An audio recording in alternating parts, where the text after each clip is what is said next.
मछलियाँ ले लो, स्वादिष्ट स्वादिष्ट मछलियाँ। एक बार खाओगे उंगलियाँ चाटते रह जाओगे। हाँ, मछलियाँ ले लो, स्वादिष्ट स्वादिष्ट मछलियाँ। पवन अपनी मछलियों को बेचने के लिए जोर जोर से आवाज लगा रहा था और तभी उसके पास एक औरत आती है और उससे कहती है, अरे ओ मछली वाले भैया, कितने रुपए किलो है ये मछलियाँ? भाभी जी सिर्फ 50 रुपए किलो। तो बताइए कितनी मछलियाँ दे दूँ आपको? बाप रे बाप, 50 रुपए किलो?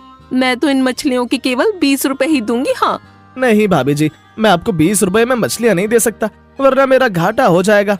देना हो तो बताओ, और वैसे भी तुम्हारी मछलियाँ उनके कांटों से भी छोटी हैं, ये तो मेरी दाढ़ में ही चिपक जाएंगी। हाँ अब क्या करूं भाभी जी, लगता है तालाब में मछलियाँ कुछ खा पी नहीं रही हैं, जिसके कारण वो दिन पर दिन छोटी होती जा रही हैं। मुझे नहीं लेनी तुम्हारी ये कुपोषित मछलियाँ, मैं कहीं और से मछलियाँ खरीद लूंगी। इतना कहकर वो औरत गुस्से में वहाँ से चली जाती है। अगर आज मेरी मछलियाँ नहीं बिकी तो भाग्यवान मुझ पर बहुत गुस्सा करेगी। हे भगवान, मेरी मदद करो। ऐसे ही सुबह से शाम हो जाती है।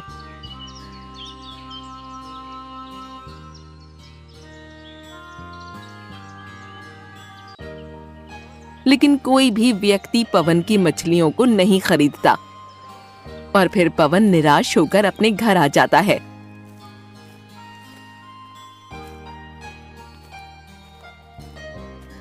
आ गए महाराज, आज मछलियाँ बिकी कि नहीं?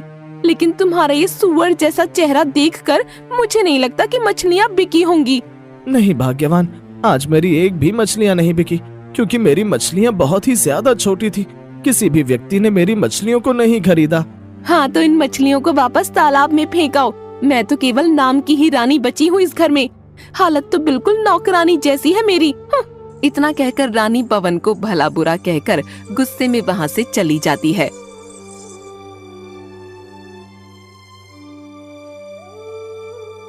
भाग्यवान, अरे ओ भाग्यवान, आज मुझे खाना नहीं मिलेगा क्या? जल्दी से मेरे लिए खाना लगा दो, बहुत तेज भूख लगी है मुझे। रसोई में खाना रखा हुआ है, जाकर खा लो। मैं तुम्हारी कोई नौकर नहीं हूँ जो दिन भर तुम्हारी सेवा करती रहूंगी।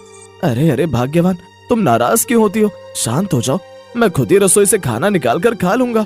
बेचारा पवन रानी के डर से चुपचाप रसोई में जाकर खाना खाने लगता है। अरे भाग्यवान, ये तुमने कैसी दाल बनाई है? मुझे तो समझ ही नहीं आ रहा कि पानी में दाल है या दाल में पानी। पवन के कहने पर रानी गुस्से से वहाँ आती है और पवन से कहती है, क्या कहा तुमने? अरे तुम रोज रोज बाजार से पनीर नहीं लाते हो जो मैं तुम्हारे लिए अच्छी सब्जी बनाऊं। जो बना है चुपचाप ठूंस लो, वरना ये भी नहीं मिलेगा खाने को, समझे? खा ले पवन, नहीं तो वरना तुझे आज भूखा ही सोना पड़ेगा। और फिर पवन रानी से बिना कुछ बोले ही खाना खाने लगता है।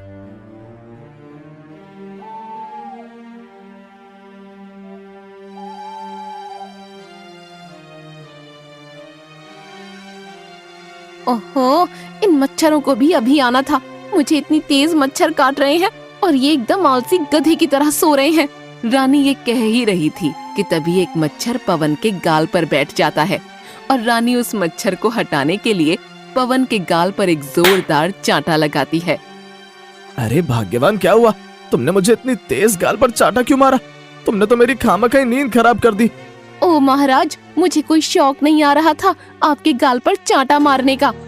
वो तो आपके गाल पर एक मच्छर बैठा था, बस उसी को हटाने के लिए मैंने आपके गाल पर मारा। पता नहीं इस औरत में कब अकलाएगी।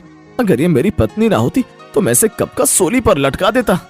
अरे अब क्या मन में बड़बड़ा रहे हो? मुझे बहुत तेज मच्छर काट रहे हैं। जाओ एक पंखा लेकर मेरी हवा करो।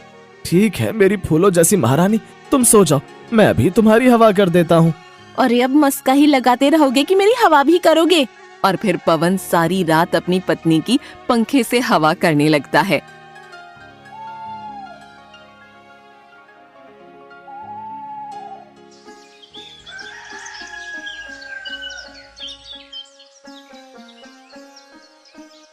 भाग्यवान, मैं मछलियाँ पकड़ने जा रहा हूँ, तुम घर का ख्याल रखना। जी, अपने घर में कोई खजाना नहीं रखा हुआ है जो मुझे इसका ख्याल रखना होगा। अब जाइए यहाँ से। और फिर पवन मछलियाँ पकड़ने के लिए तालाब के किनारे पहुँच जाता है।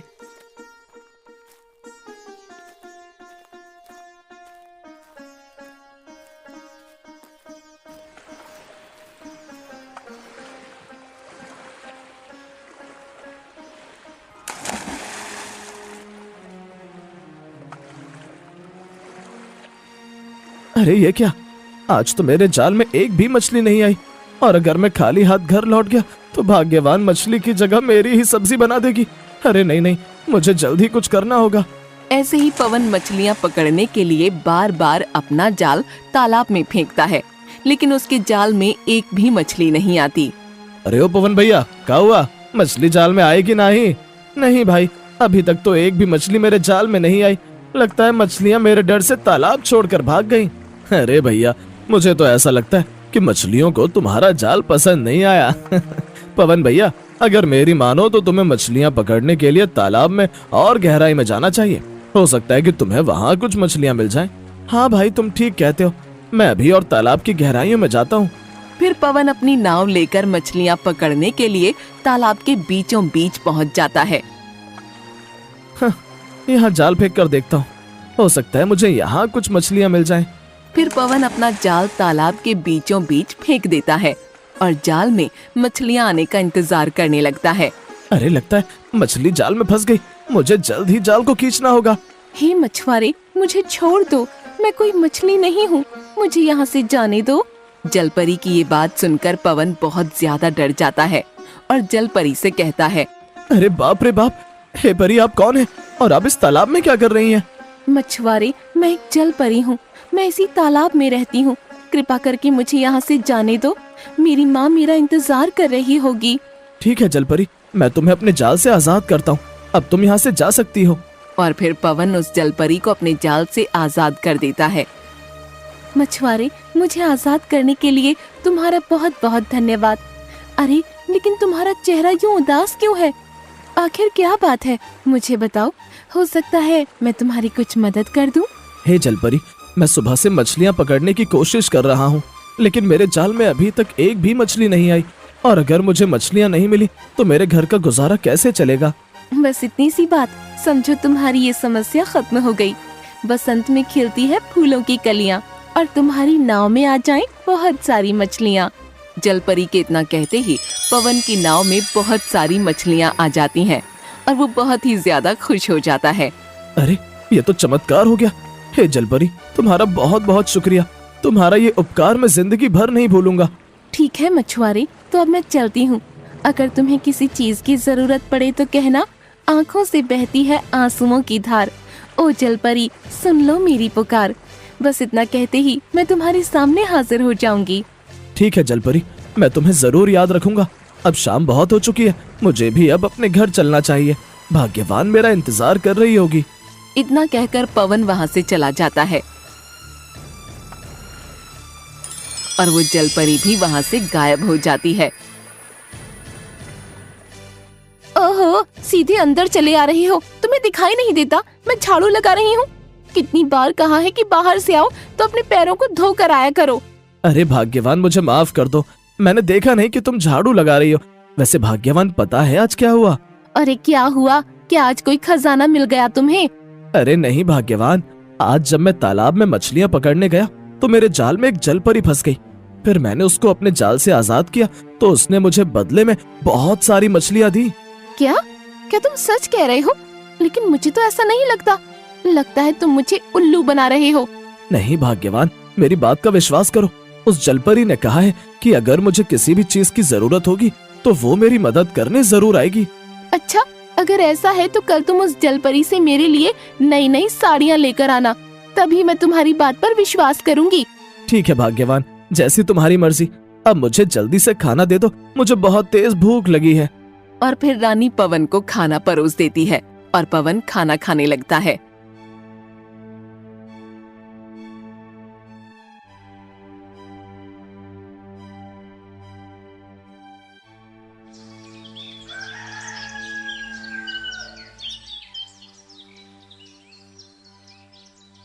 भाग्यवान, मैं मछलियाँ पकड़ने जा रहा हूँ, तुम अपना ख्याल रखना। ठीक है जी, लेकिन मेरे लिए उस जलपरी से साड़ी लाना मत भूलना। ठीक है भाग्यवान, ले आऊंगा, अब मैं चलता हूँ। इतना कहकर पवन मछलियाँ पकड़ने के लिए चला जाता है।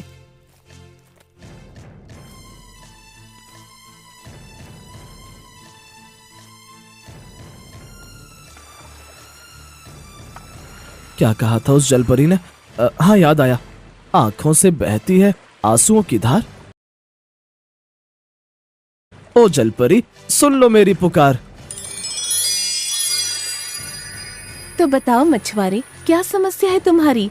जलपरी, कल मैंने तुम्हारे विषय में अपनी पत्नी को बताया था, लेकिन वो मेरी बात का विश्वास नहीं कर रही है। उसने कहा है कि अगर तुम उसके लिए मुझे साड़ियाँ दे दो तो वो मेरी बात का विश्वास करेगी। ठीक है मछुआरे, जैसी तुम्हारी इच्छा। दिवाली पर चलती है पटाखों की लड़ियाँ, तुम्हारे हाथों में आ जाएं बहुत सारी साड़ियाँ। जलपरी के इतना कहते ही पवन के हाथ में बहुत सारी साड़ियाँ आ जाती हैं, जिसे देख वो बहुत ज्यादा खुश हो जाता है। तो मछुआरे, अब मैं चलती हूँ। अगर और किसी चीज की जरूरत हो तो मुझे याद कर लेना, मैं तुम्हारी मदद करने अवश्य आऊंगी। ठीक है जलपरी, तो अब मैं चलता हूँ।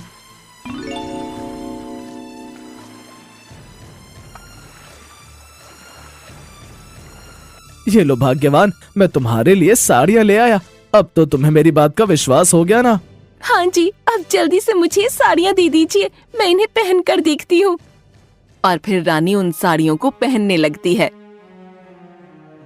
जी बताइए ना, मैं कैसी लग रही हूँ? तुम तो बिल्कुल कीचड़ में खिले हुए कमल की पंखुड़ियाँ जैसी लग रही हो। क्या कहा आपने? अरे कुछ नहीं, मैं तो बस मजाक कर रहा था।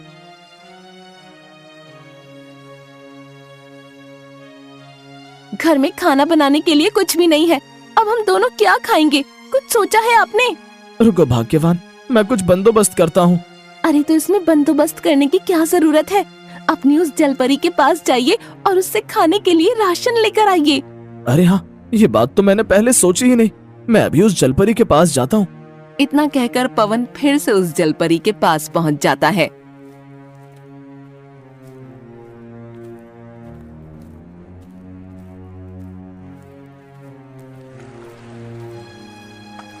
आंखों से बहती है आंसुओं की धार, ओ जलपरी सुन लो मेरी पुकार। कहो मछुआरे, क्या समस्या है तुम्हारी? जलपरी, घर में खाने के लिए कुछ भी नहीं है, मुझे दाल चावल और आटा चाहिए। ठीक है, दुश्मनों को मारती हूँ मैं चाटा, घर पहुँचते ही तुम्हें मिलेगा दाल चावल और आटा। जलपरी के इतना कहते ही पवन के घर पर दाल चावल और आटे की कई सारी बोरियां आ जाती हैं।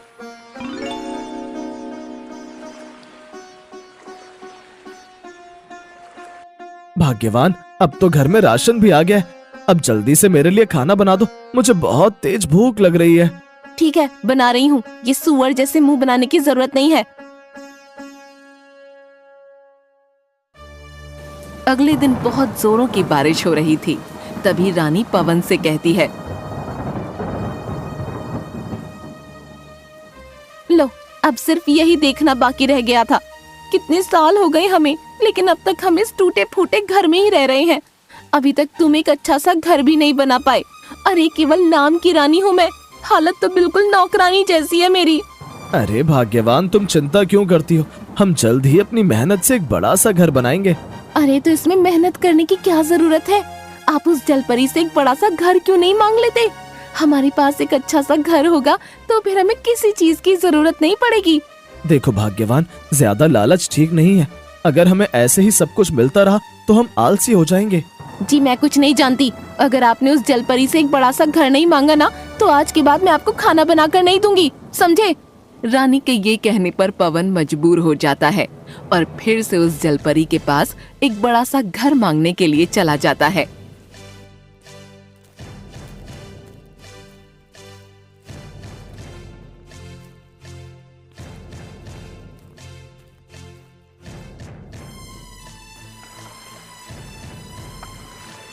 आंखों से बहती है आंसुओं की धार, ओ जलपरी सुन लो मेरी पुकार। कहो पवन, अब क्या समस्या है तुम्हारी? हे जलपरी, मुझे यहाँ फिर से मेरी पत्नी ने भेजा है और उसने कहा है कि उसे एक बड़ा सा आलीशान घर चाहिए। ठीक है, पेड़ों पर उछल कूद करते हैं बहुत सारे बंदर, तुम्हारा घर बन जाए एक बहुत बड़ा आलीशान घर। जलपरी के इतना कहते ही पवन का घर एक बहुत बड़े आलीशान घर में बदल जाता है।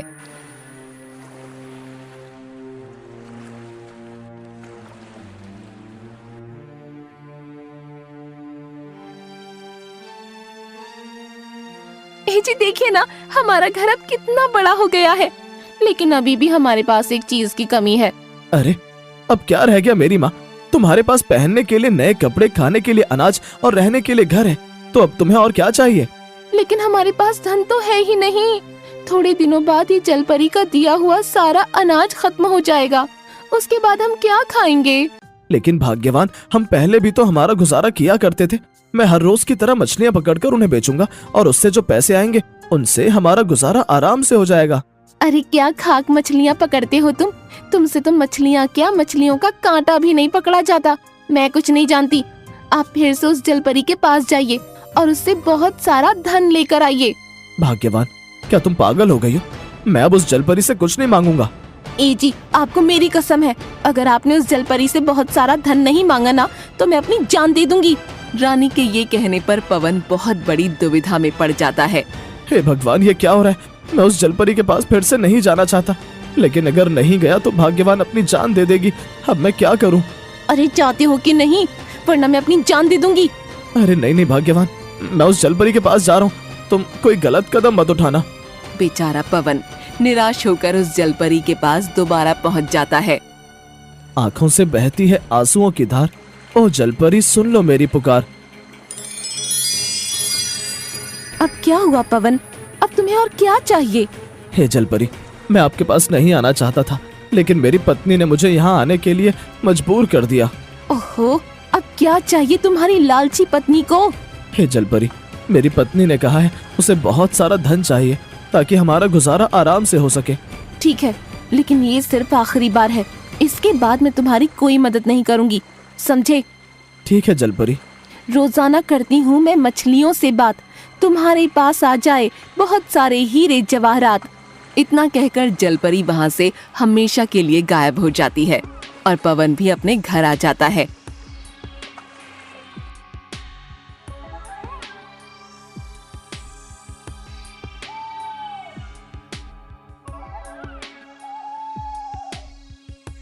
ए जी बताइए ना, ये गहना मेरे गले पर कैसा लग रहा है?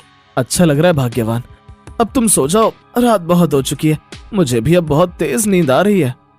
इतना कहकर वो दोनों सोने के लिए अपने कमरे में चले जाते हैं।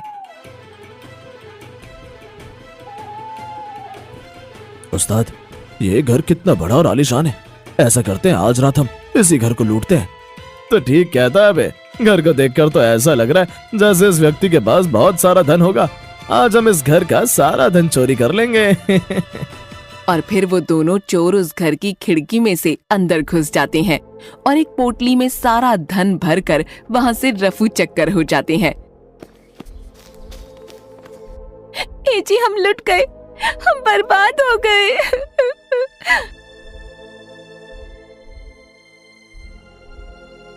अरे भाग्यवान, क्या हुआ? तुम ऐसे रो क्यों रही हो? आखिर बात क्या है? ए जी देखिए ना, चोरों ने हमारा सारा धन लूट लिया, हम बर्बाद हो गए। क्या? ये तुम क्या कह रही हो? भाग्यवान, तुम होश में तो हो? हाँ जी, मैं सच कह रही हूँ, अब हम फिर से गरीब हो जाएंगे। अरे भाग्यवान, अब रोना बंद करो। जो हुआ सो हुआ, इसमें अब हम कुछ नहीं कर सकते। ए जी, हमारा ये घर इतनी जोर जोर से क्यों हिल रहा है? भाग्यवान, लगता है यहाँ भूकंप आने वाला है। हमें जल्दी इस घर से निकलना होगा, वरना ये घर हमारे ऊपर गिर जाएगा। और फिर वो दोनों उसमें से बाहर आ जाते हैं और एक सुरक्षित जगह पर छिप जाते हैं। भूकंप आने के कारण उनका आलीशान घर पल भर में ही मिट्टी में समा जाता है। भाग्यवान, मैंने तुमसे कहा था ना कि तुम्हें लालच नहीं करना चाहिए, लेकिन तुमने मेरी एक नहीं सुनी। अब देखो ये क्या हो गया। चोरों ने हमारा सारा धन लूट लिया और अब तो हमारे पास रहने के लिए घर भी नहीं बचा। ए जी, मुझे माफ कर दीजिए। आज मुझे पता चल गया कि लालच कितनी बुरी चीज है।